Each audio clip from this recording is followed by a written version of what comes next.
Like 5,000 likes to this video, we will upload more patriotic news. Thank you. Comeback King Jeff Sessions is all smiles after the amazing news General Kelly just gave him.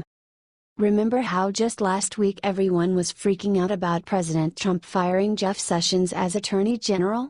Since then, he fired Spicer, Scaramucci, and Priebus, but no Sessions. Well, in case you were still wondering the fate of Jeff Sessions, General Kelly just made a call that will clear that up for good. General Kelly just told Sessions he will get to keep his job as Attorney General. According to the Associated Press, the call was made on Saturday, right after he was appointed the new Chief of Staff, and let Sessions know his job is secure. However, this is not the only message Kelly delivered to Sessions in that call.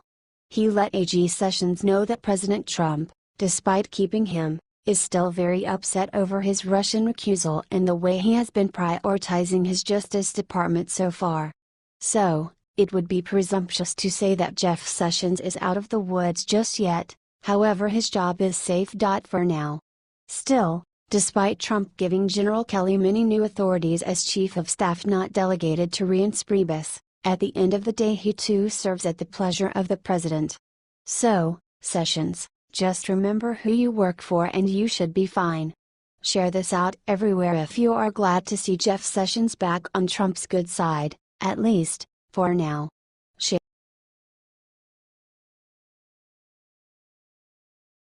Trump just accomplished Democrats' worst nightmare and it will put Obama to shame. While Donald Trump and the Republican establishment may not see eye to eye, they have little choice but to curry favor with him. The reason? His spectacular abilities as a fundraiser.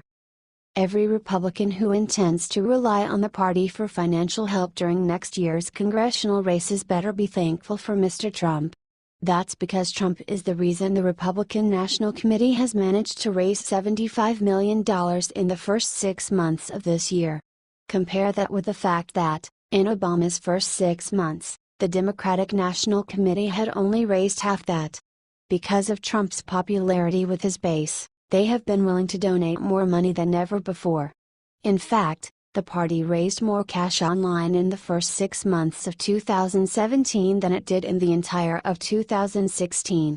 And the RNC is 100% loyal to Trump. RNC Chairwoman Ronna Romney McDaniel, who happens to be Mitt Romney's niece, has said, "He American people put him in office to accomplish his agenda." And while he's at odds with some GOP establishment, the ones who are coming up for re-election won't openly defy him. They absolutely need him. I'm not sure what that says about them. Or maybe I am. And it's not pretty. If you're proud of our president, please share this everywhere. And comment "I'm proud of President Trump." /TABC.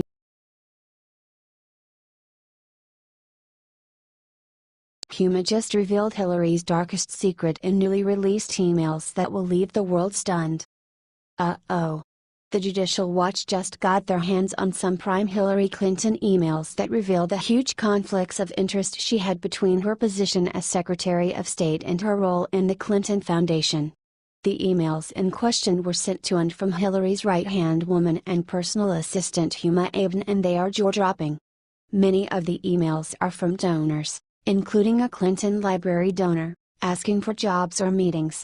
Judicial Watch President Tom Fitton said of the discovery, "Pay-to-play, classified information mishandling, influence peddling, cover-ups. These new emails show why the criminal investigation into Hillary Clinton's conduct must be resumed." He later said in an interview with Fox News, "It's hard to tell where the Clinton State Department ended and the Clinton Foundation began. It was almost like a seamless operation. Nowhere on these emails does anyone say Mrs. Clinton is not involved in the foundation.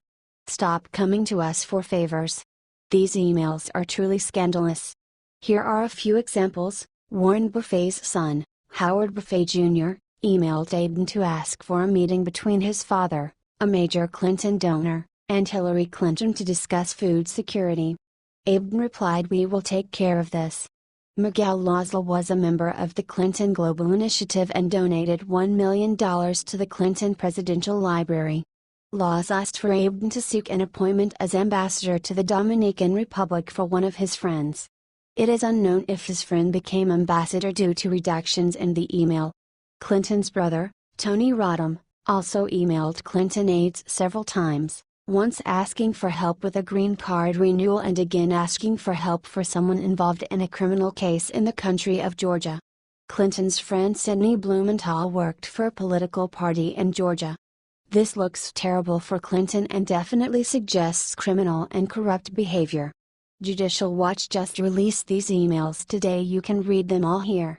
We need to spread this far and wide because we know the mainstream media isn't even going to bother covering this huge scandal. Share away, patriots.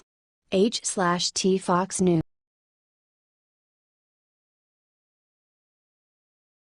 Triumph. What Trump just achieved for the first time ever in America will have all Americans smiling. 22,000. That's a big number. Especially when it's the number that the stock market, specifically the Dow Jones Industrial Average, hit for the first time in history. And it's all attributable to the election of President Donald Trump. Of course, the MSM won't report that. Not if they can help it. Not only is the stock market up 22% since Trump's election, the upward trend is expected to continue. The Nasdaq and S&P 500 are also trading higher. The very strong performance of the stock market, the strongest in history, in fact, not the only good news since Trump was elected. We are also experiencing the lowest unemployment rates in decades. Unemployment amongst African Americans is at its lowest level since 2000. That's 17 years, y'all. I know we harp on this a lot, but it bears repeating. You'll be hard-pressed to find this very good news in the Washington Post, on CNN, MSNBC, or any of the other media sources who are trying their best to bring Trump down 24/7. Which is why we have a duty to get this information out there. But we need your help in getting it out. I hope you will support our president by sharing this information everywhere. H/T Briette Bar.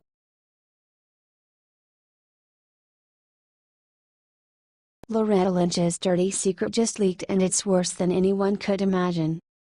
On Friday, Kim.com dropped this bombshell on Twitter. He posted this on Friday and showed that Loretta Lynch was using an alias to contact certain DOJ officials. The Department of Justice was forced to release hundreds of emails to the American Center for Law and Justice, ACLJ, about A.G. Lynch's secret meeting with former President Bill Clinton. Someone noticed that Loretta Lynch used a different name to hide her identity from Department of Justice officials. See that above? A.G. Lynch aka Elizabeth Carlisle then responded with a thanks to all who worked on this. In another message from May 29, a message from the Attorney General was sent to Elizabeth Carlisle's account. Then some internet sleuths took it farther. They found that Loretta Lynch used her grandmother's maiden name as her pseudonym. Loretta's grandmother's name is Lizzie Carlisle Harris. Check out her grandmother's death certificate below. It's time that we look into this Elizabeth Carlisle. The deep state forgot to cover up their emails. Share this everywhere to help bring Loretta Lynch down. The nation needs to know about this. Why does it appear that she is using a fake name in communications? She needs to be subpoenaed and questioned for her meeting with Bill Clinton on the tar.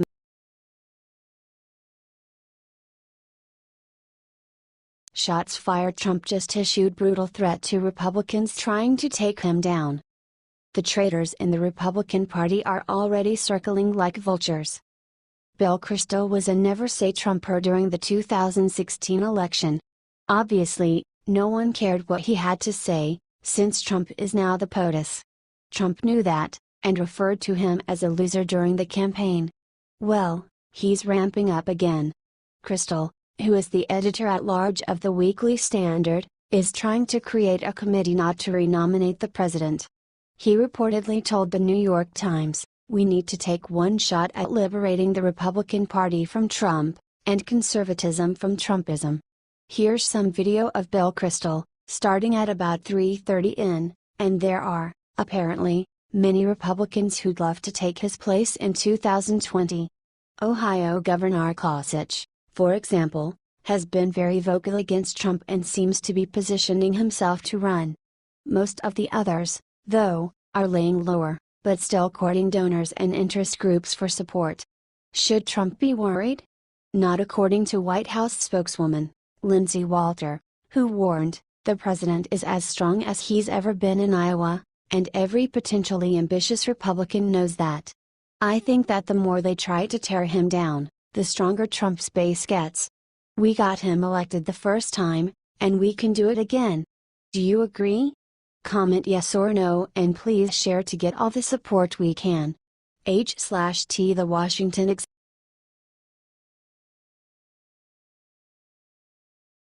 McMaster just got on TV, and said one thing about Trump that will leave jaws hanging. President Trump has been taking heat lately for not announcing a comprehensive military plan in Afghanistan, but one guy has his back. National Security Advisor H.R. McMaster defended President Trump in an interview with MSNBC on Saturday, saying, "The president's already made some important decisions on Afghanistan." McMaster, however, emphasized that the president is not interested in announcing his strategic plans. "We're not gonna talk tactics anymore, right? Everything before was, troop levels and very specific details announcing to the enemy years in advance exactly the number of troops you're gonna have, exactly what they're gonna do and what they're not gonna do. And so the president has said, that is not the way to fight a war. It never has been. This is an invention of recent years." Boom. Seriously. It never made any sense to broadcast so much of our military strategy on national television. McMaster said that now that they are no longer doing that, they have seen tremendous success in the region. There's a tremendously successful campaign going on with Afghan forces in the lead. It's an unreported campaign in Nangarhar province of Afghanistan. McMaster also praised the president's decision to let the Pentagon lead the military campaigns, saying, "The president has said that he does not want to place restrictions on the military that undermine our ability to win battles in combat. He has lifted those restrictions, and you're beginning to see the payoff of that as well." It was a long interview, but it's worth a watch. Here you can watch part 1. McMaster's interview puts to rest rumors of President Trump's incompetence. According to McMaster, the Afghanistan fight is going better than ever before, and it is in large part because of President Trump's leadership. Isn't it great to have a real leader in charge who knows how to win?